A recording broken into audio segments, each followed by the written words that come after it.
A casa da servidão e o livramento de Deus é o tema que eu quero abordar com você. Deus chamou Abrão, Ur dos Caldeus, e deu uma ordem para ele sair da sua terra, do meio da sua parentela, para ir para uma terra que ele ainda não conhecia. Ele sai de Ur com sua família, para um tempo em Harã, no norte da Mesopotâmia, e então, aos 75 anos de idade, ele vai para a terra de Canaã. Abrão significa grande pai. Deus prometeu abençoá-lo e, através dele, todas as famílias da terra. Deus prometeu, numa linguagem hiperbólica, que a sua descendência seria tão numerosa como as areias da praia ou como as estrelas do céu. Portanto, um número incontável. Mais tarde, Deus aparece para Abrão e disse para ele que a sua descendência desceria ao Egito e seria escrava no Egito por 400 anos. Mais tarde, Deus muda o nome de que significa pai de multidões, muito embora o filho da promessa ainda não tivesse nascido. Portanto, aos 100 anos de idade, Abraão tem o grande milagre de ver Isaque nascer. Corpo amortecido e a mulher em avançada idade, já fim das regras, a menstruação, e ainda estéril. E agora, essa família cresce. Isaque, aos 40 anos, se casa com Rebeca, e ela é estéril, e ele ora por ela 20 anos. E quando Isaque tem 60 anos, nascem os filhos gêmeos, Esaú e Jacó. Deus havia escolhido, desde o ventre, o filho mais novo, Jacó, por onde procederia seu povo hebreu, de onde viria o Messias. Jacó tem seu filho José, vendido pelos próprios irmãos como escravo para o Egito, quando o menino José tinha 17 anos e seu pai, Jacó, tinha 108 anos. Jacó pensou que José tivesse sido morto por uma besta fera, porque foi este o teatro que os seus irmãos montaram para enganar o pai por 22 anos. Porém, Deus mudou a sorte de José, e no Egito, a despeito de sofrer terrivelmente injustiça, sendo preso, acusado, José sai da cadeia para ser o governador do Egito. 22 anos depois. Portanto, o José está com 39 anos e o seu pai Jacó com 130 anos. E José leva a sua família então para o Egito, para a terra de Gósen, a melhor terra do Egito. E diz a Bíblia que desceram com Jacó 70 pessoas para o Egito, tendo todas as regalias e prestígios por amor a José, e os hebreus então começam a se multiplicar naquela terra. Morreu José, morreram seus irmãos, Jacó já estava morto, e o povo hebreu continuou crescendo, crescendo e crescendo e crescendo e crescendo.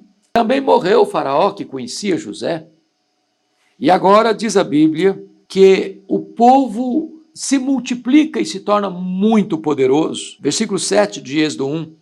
Mas os filhos de Israel foram fecundos e aumentaram muito, e se multiplicaram e grandemente se fortaleceram, de maneira que a terra do Egito se encheu deles. Aí você vai começar a perceber que a coisa começa a mudar, para cumprir a profecia de Deus lá em Gênesis 15, Abraão, que a descendência dele desceria ao Egito e seria escrava no Egito. E o verso 8 diz: entremente se levantou um novo rei sobre o Egito que não conhecera a José.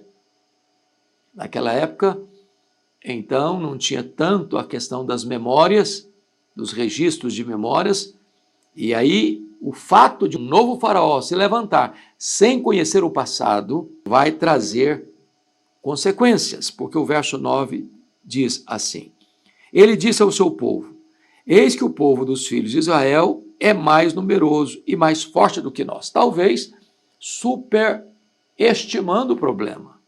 Muito provavelmente não havia mais hebreus do que egípcios. Mas, quando a pessoa quer ter uma atitude perversa de ataque, perseguição, ele superestima o problema para tentar, então, tomar as medidas cabíveis, segundo a sua ótica. E, em virtude dessa leitura desse novo rei, ele toma uma medida.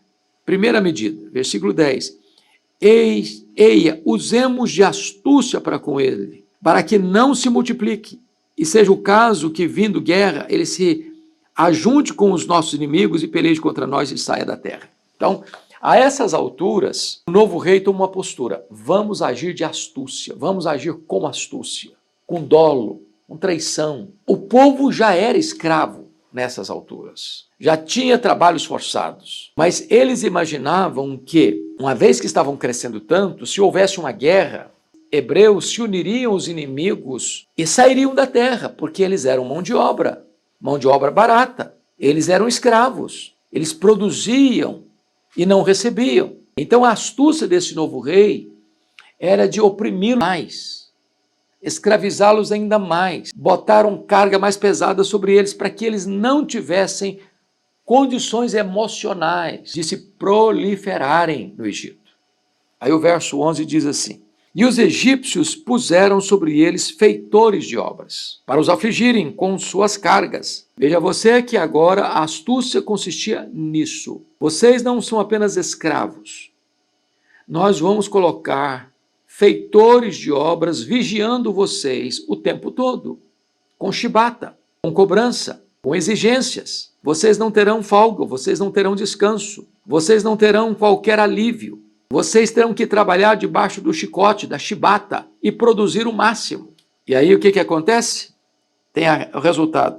E os israelitas edificaram a Faraó as cidades Celeiros, Pitom e Ramsés.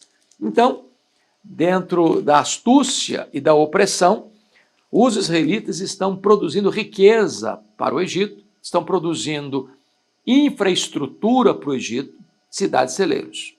Verso 12. Mas quanto mais os afligiam, tanto mais se multiplicavam e tanto mais se espalhavam, de maneira que se inquietavam por causa dos filhos de Israel. Aqui tem uma bênção de Deus. O povo está debaixo de trabalho forçado, trabalho escravo, debaixo de chibata, debaixo de opressão. E pensando os egípcios que com essa postura astuta, ardilosa, nefasta, pudesse recuar a densidade demográfica, o crescimento demográfico dos hebreus. Mas o texto diz que quanto mais se afligia, tanto mais se multiplicavam. É uma graça de Deus, é uma manifestação da multiplicação, da bondade de Deus na vida deles. E tanto mais se espalhavam. Ou seja, de repente, os hebreus foram tendo capilaridade em todo o vasto império egípcio, a casa da servidão. Agora vamos ver qual foi a próxima medida do faraó para conter o crescimento dos hebreus. Versículo 13. Então os egípcios, com tirania, faziam servir os filhos de Israel. E lhes fizeram amargar a vida com dura servidão, em barro e em tijolos, e com todo o trabalho no campo, com todo o serviço que se tira, em que na tirania o serviam. Bom, gente, agora não é mais apenas trabalho forçado, escravidão, feitores de escravos. A palavra aqui é mais forte. Com tirania faziam servir os filhos de Israel. E tirania tem a ver não só com trabalho forçado, não só com chibata, mas com crueldade. Talvez nós pudéssemos evocar aqui os campos de concentração nazista, onde os trabalhadores tinham escassez de pão, tinham roupas ineficientes no inverno e tinham que trabalhar debaixo da chibata, da tortura, muitos deles morrendo, sucumbindo aos maus tratos, à violência, à opressão. A casa da servidão está agora com tirania, com violência física, psicológica, emocional, fazendo amargar a vida do povo. Qual o propósito? Frear o crescimento dos hebreus. Agora veja você a próxima medida do faraó para conter o crescimento dos hebreus. Versículo 15. O rei do Egito ordenou às parteiras hebreias, das quais uma se chamava Sifrá e a outra Puá, dizendo: quando servirdes de parteira às hebreias, examinai, se for filho, matai-o, mas se for filha, que viva. Agora você começa a perceber que é um infanticídio. Agora veja você duas coisas. Faraó está usando parteiras hebreias para matar crianças hebreias. Ou seja, na cabeça dele, essas parteiras vão ser o terror do seu próprio povo, porque elas vão estar matando os próprios filhos hebreus. Estaria se criando aí uma espécie de fissura, de brecha, de ferida nas relações. Porque se ele empregasse parteiras egípcias para matar meninos hebreus, poderia ser aí um problema de raça. Mas agora não, ele está empregando parteiras hebreias para matar meninos hebreus. Porque se ele elimina os meninos, ele dizima o povo. Mais uma coisa. Qual o papel de uma parteira? É dar vida, é trazer vida, é ajudar uma mulher a dar à luz. Ele está invertendo o papel dessas mulheres. Aquela que é instrumento para trazer vida, agora vai ser instrumento de morte. Olha a crueldade disso. Agora veja você, os poderosos deste mundo sempre encontrarão a resistência daqueles que temem a Deus, porque está escrito no verso 17. Preste atenção aqui. As parteiras, porém, temeram a Deus e não fizeram como lhes ordenara o rei do Egito. Antes deixaram viver os meninos. Quem teme a Deus não teme aos homens. Quem teme a Deus não teme os ditadores cruéis. Aqui está claramente posto aquilo que nós chamamos de desobediência civil. Nós devemos respeitar as autoridades constituídas. Aliás, devemos orar por elas, devemos pagar tributos, mas não podemos aceitar o autoritarismo absoluto, o totalitarismo despótico. As autoridades constituídas não podem assumir o papel de Deus. Essas moças, essas mulheres estão desobedecendo a maior autoridade política do mundo. Como mais tarde, os amigos de Daniel também exerceram a desobediência civil e disseram para o faraó que queria jogá-los na fornalha ardente se eles não obedecessem a ele. Olha, se Deus quiser nos livrar, ele tem poder para nos livrar. Se ele não quiser nos livrar, nós estamos prontos a morrer. Mas saiba, ó rei, que nós não vamos nos curvar diante da estátua que tu levantaste. Nós nos opomos à sua autoridade nesse quesito de absolutismo religioso. O mesmo aconteceu com Daniel. Havia um edito que ele não podia orar ao Deus verdadeiro, a não ser clamar ao rei persa. E sabendo do edito, ele foi orar. Assim fizeram os apóstolos em Jerusalém, Atos 5:29, quando o Sinédrio tentou proibi-los de pregar. E disse, antes importa obedecer a Deus que aos homens. Então a nossa obediência às autoridades tem um limite. Vai até onde não tenhamos dificuldades com a nossa consciência iluminada pela verdade, ao nosso compromisso com Deus. É por isso que a história do cristianismo é a história dos mártires, porque mesmo em face da morte não amaram a própria vida. E sempre que uma autoridade constituída requer de um cristão que ele negue a sua fé, que ele negue a Jesus, que ele quebre os seus princípios e valores para obedecer essas autoridades no seu despotismo, cabe ao cristão não obedecer para obedecer a Deus. Assim agiram essas parteiras hebreias, porque temer a Deus não mataram as crianças hebreias. Bom, mas o despotismo não para aí. Na terra da servidão, Faraó toma uma outra medida. No versículo 22 está escrito: então ordenou o Faraó a todo o seu povo, dizendo: a todos os filhos que nascerem aos hebreus lançareis no Nilo, mas a todas as filhas deixareis viver. Agora note você que não são pessoas hebreias perseguindo os hebreus. Agora Faraó ordena que todo o seu povo egípcio, denunciasse às autoridades constituídas cada parto, cada bebê que nascia, fosse menino. Essas autoridades tinham o direito legal do Estado despótico, porque nem tudo que é legal é moral, de pegar essas crianças masculinas e lançá-las no Nilo infestados de crocodilos. A mente de Faraó seria o fim. É a última cartada. É a solução final para ele, para eliminar o povo de Deus. Só que Faraó está atentando aqui não apenas contra os homens de Deus. Ele está atentando contra a própria história da redenção. Está se insurgindo não contra um povo escravo, mas contra o Deus deste povo. E é maravilhoso que o capítulo 2 começa com a história de um casal da tribo de Levi, Arão e Joquebede, que depois de já terem Miriam e Arão, nasce o caçula. O menino era formoso de aparência.